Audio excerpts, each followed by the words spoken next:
तर मनोज जरांगे पाटलांच्या पायी मोर्चाला सुरुवात झालेली आहे। जरांगेंचा मोर्चा नगरच्या दिशेने रवानाही झालाय। 26 जानेवारीला भगवं वादळ मुंबईमध्ये धडकणार आहे आणि जरांगेंचा हा मोर्चा चालत असताना गेवराईपर्यंत तब्बल 15 लाख मराठे माझ्या या मोर्चात सहभागी झालेले आहेत असं म्हणत आता येत्या काळामध्ये मुंबईतल्या गल्ली गल्लीमध्ये 26 तारखेला मराठाच दिसला पाहिजे असा ठाम विश्वास जरांगेंनी व्यक्त केलेला आहे। आरक्षण मिळेपर्यंत आता थांबायचं नाही। माझा मृतदेह जरी परत गेला तरी चालेल, मात्र आता मी आरक्षण मिळाल्याशिवाय थांबणार नाही असंही जरांगे पाटील यांनी म्हटलेलं आहे।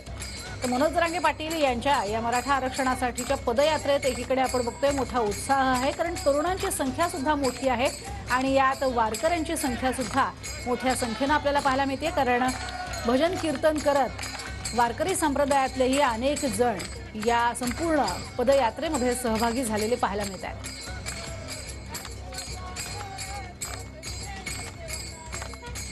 आजचा जो प्रवास असणार आहे पदयात्रेचा तो अहमदनगरमधून असणार आहे आणि भगवं वादळ हे 26 तारखेला मुंबईमध्ये धडकणार आहे।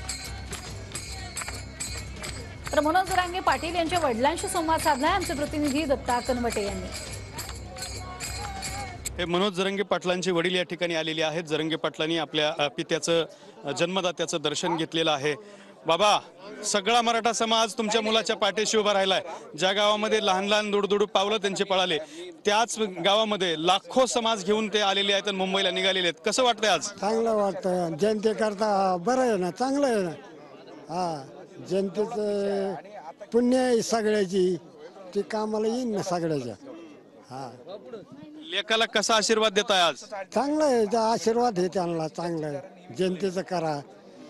हा, ते घराचे झाले नाहीत कधी, समाजासाठी मात्र सर्वस्व टाकून उभे आहेत। हा, समाजासाठी। दत्ता कनवटे, TV9 मराठी, मातोरी।